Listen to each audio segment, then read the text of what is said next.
Segunda Reis, capítulo 6, versos de 15 a 19.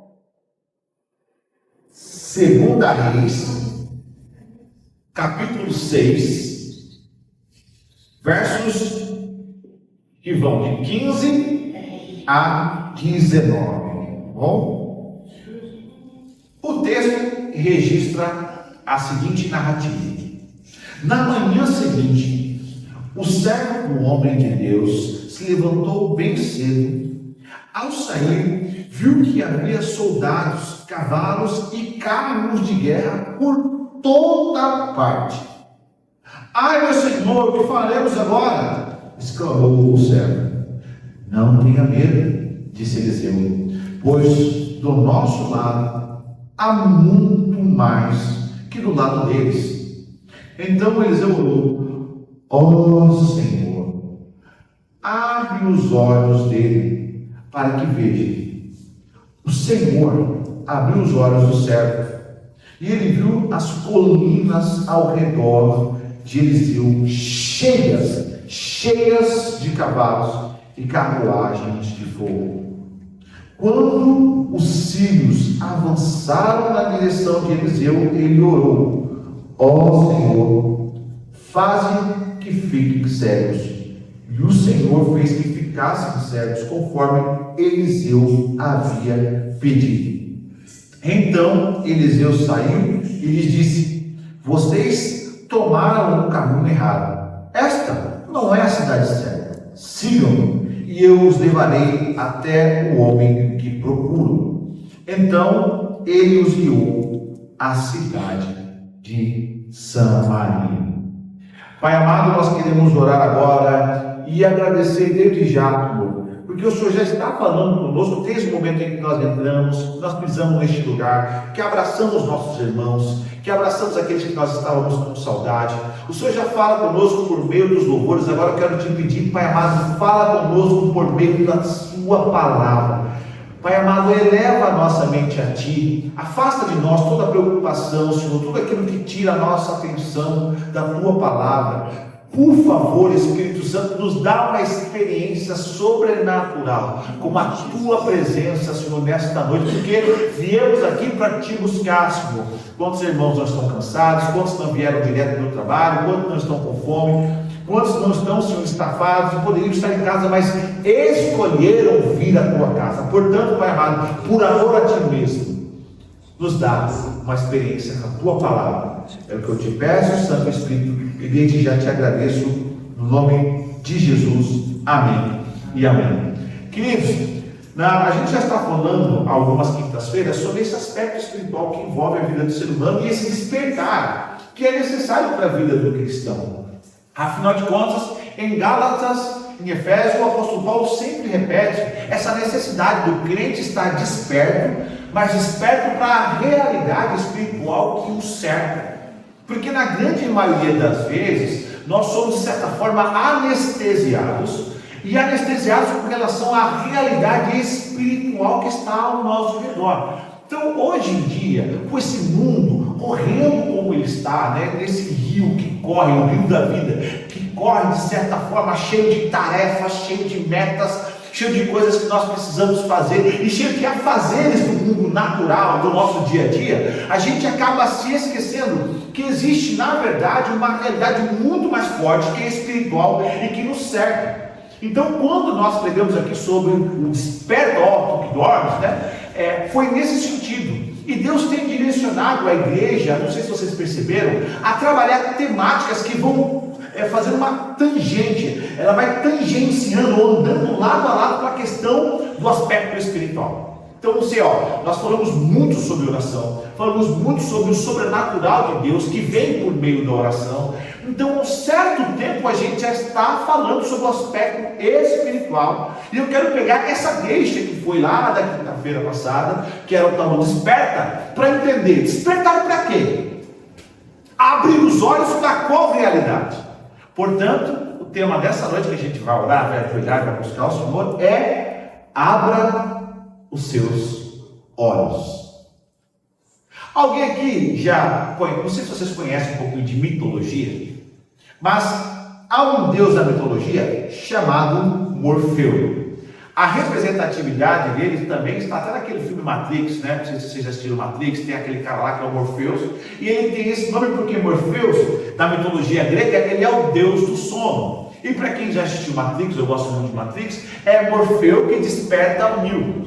Lembra? É ele que vai buscar o Neo, é ele que desperta o Neo, que traz o Neo para a verdadeira realidade que o cercava.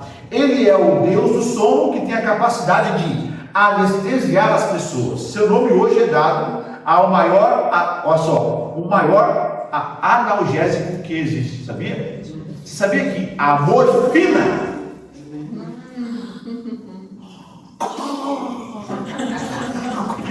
morfina vem de Morfeu, porque anestesia, porque tira a dor, leva para uma outra realidade. Mas as pessoas, sob a influência desse Deus Morfeu, ficam anestesiadas com a realidade que a cerca. Ela fica anestesiada com relação à dor, mas ela também fica anestesiada com relação à realidade que está ao nosso redor. E o que eu vejo hoje? O mundo hoje é uma grande morfina para a área espiritual do crente. E a cada dia que passa, nós somos levados a mergulhar na nossa realidade física, incentivados e motivados a mergulhar na nossa realidade diária, né, como cristãos e tal. Então, de certa forma, nós estamos tão presos a tudo aquilo que nós fazemos no dia a dia, que nós acabamos nos esquecendo de uma coisa. Você não é um corpo que tem um espírito. Você é um espírito e tem um corpo. Mas quantas vezes você pensou em você desta forma?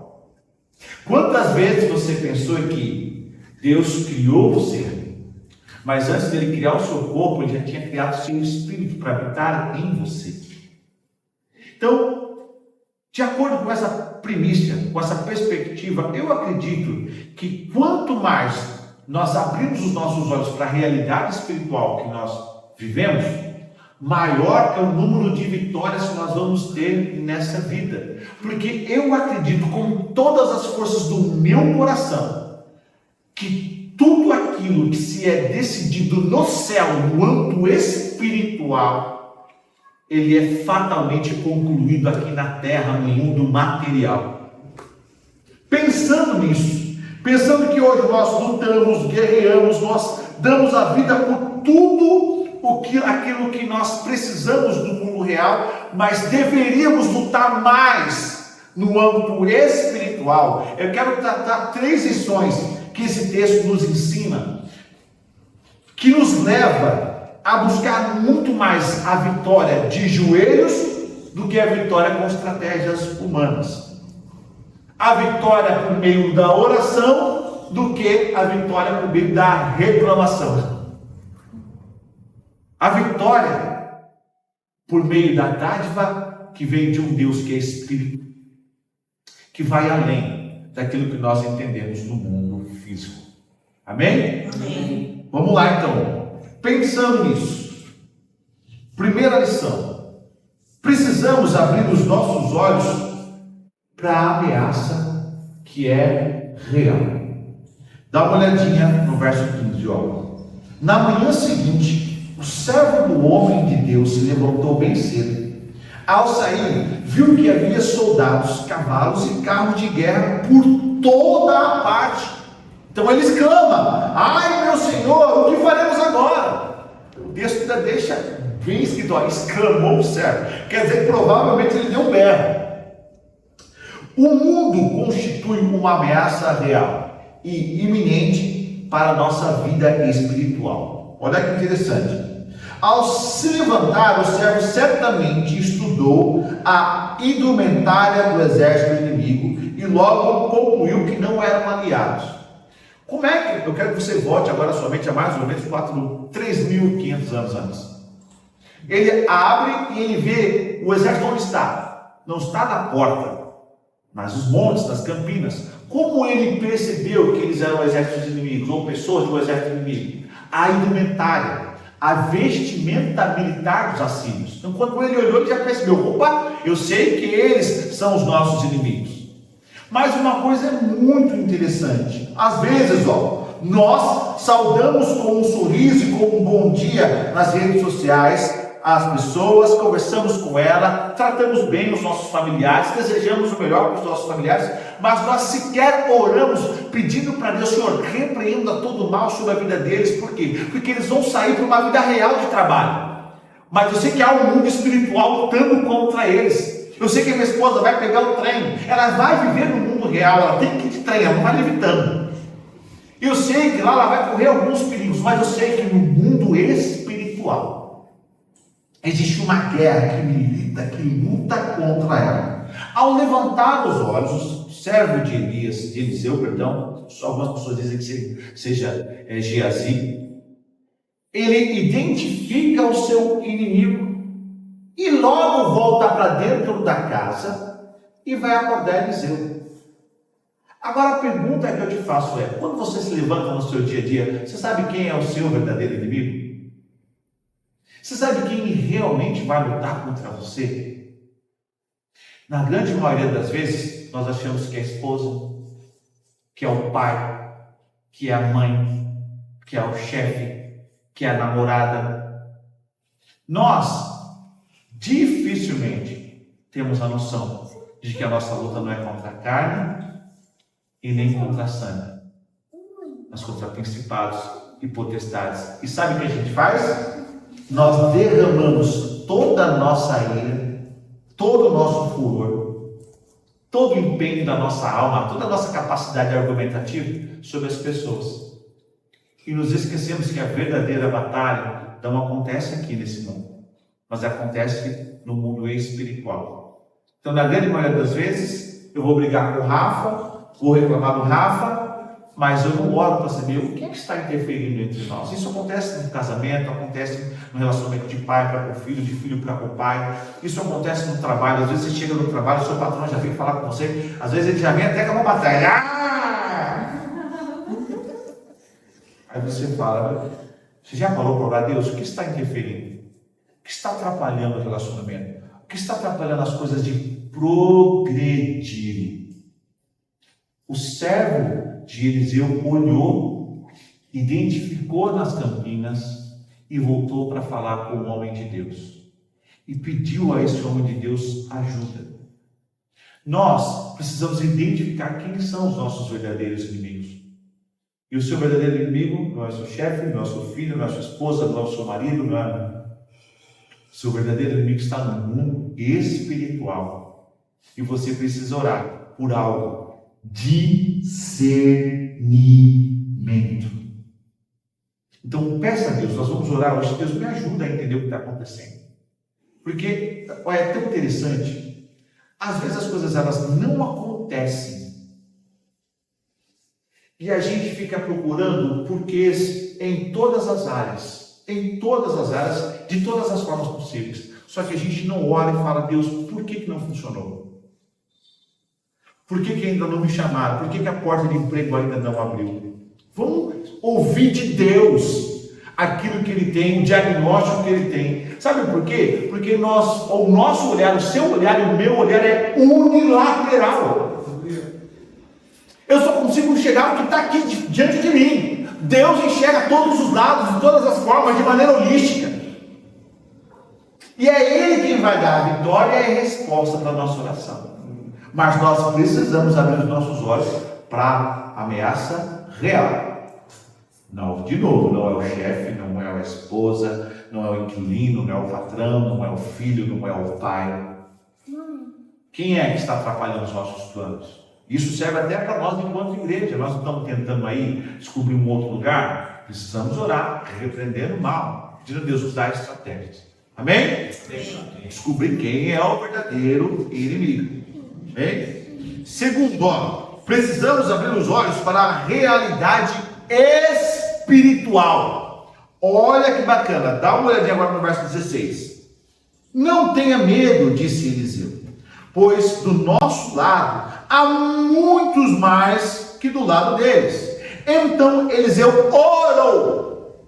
Olha de novo a oração presente.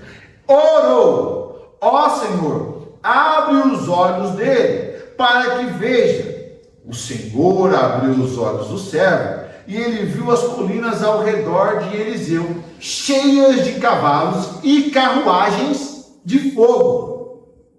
Certamente a realidade espiritual consiste na maior fraqueza do ser humano, que não leva em consideração as armas dadas por Jesus. Você se lembra no Monte da Transfiguração? Jesus está em cima, os discípulos estão lá embaixo. Enquanto Jesus está lá vivendo um momento maravilhoso, Pedro está até querendo acampar lá, falando assim: Senhor, meu Deus do céu, Elias está aqui, vamos ficar aqui um tempinho? As coisas estão acontecendo lá embaixo. Então Jesus desce com os discípulos, chega lá embaixo, está a outra leva de discípulos, e o que acontece? Tem um pai desesperado com um filho endemoniado. E aí ele fala: Senhor, olha, os teus servos não conseguiram expulsá-los. E Jesus fala assim, primeiro Jesus adverte: ó, geração incrédula, até quando eu tenho que suportar vocês? Ele está falando no sentido de até quando eu vou ter que ter paciência com a falta de fé de vocês. É isso. Traz o menino para cá. Aí traz o menino, Jesus expulsa. Eles vão perguntar: Senhor, por que nós não podemos expulsar? Não tivemos autoridade, não tivemos habilidade, não tivemos competência para expulsar os demônios. Aí Jesus fala: ó, existe uma casta que só sai com jejum e oração. Quanto tempo do nosso ano nós gastamos em jejum e oração? Quanto tempo da nossa vida, aqui que eu vou falar, quanto tempo da nossa vida a gente despende para exercícios espirituais? Porque o jejum, ele é um exercício espiritual no qual você vai submeter a carne ao espírito. Quanto tempo nós submetemos todas as áreas da nossa vida em oração, guerreando? Nós não temos essa prática. Quando você passa na rua e vê uma pessoa malhadona, aquela pessoa forte, pergunta para ela quanto tempo ela passa na academia. Pergunta para ela qual é o processo dela, da disciplina dos exercícios. Ela vai falar para você o que ela faz para malhar, o que ela faz para se alimentar. Tem um vídeo na internet de um cara, tem dois caras. Um rapaz muito forte, monstrão, por assim dizer. E o outro cara do lado dele, né, também do lado, só que o outro cara já é mais mirradinho. E ele começa a brincar: ó, eu e ele, nós vamos na mesma academia. Ele até treinamos juntos em alguns aparelhos, o cara fala. Mas qual é a minha diferença para ele? O cara tá lá monstrão, fala assim: ó, sabe o que é? Porque quando ele sai da academia, ele leva a academia com ele. Ele tem as disciplinas espirituais. Olha que interessante. Ele vive constantemente aquilo que ele aprendeu na academia. E nós, quando nós saímos da igreja, será que a disciplina da oração fica só aqui? Será que pensar no reino de Deus fica só aqui? Será que pensar no âmbito espiritual não fica só aqui? Quando a gente sai, nós voltamos para a nossa vida. Quer dizer, nós mergulhamos no sono de novo. A gente deixa Morfeu tomar, dominar o nosso coração de novo. E aí a gente vai ficar anestesiado com as coisas do dia a dia. Ó, a realidade espiritual, ela é tão poderosa. Ela é tão poderosa. Ela é tão poderosa que hoje o mundo tem 8 bilhões, cerca de 8 bilhões de habitantes. Mas eu quero que você pense, desde a criação, não sei se você acredita na Terra jovem, na Terra velha, tanto faz. Mas vamos pensar que a Terra tem 6.000 anos. Se a Terra tem 100.000 anos, e hoje, 2025, nós temos 8 milhões de pessoas vivas, eu quero que você faça conta de quantas pessoas já pisaram nessa Terra. Quantas pessoas já andaram nessa Terra? Faz a conta. A pergunta que eu te faço é: aonde estão essas pessoas?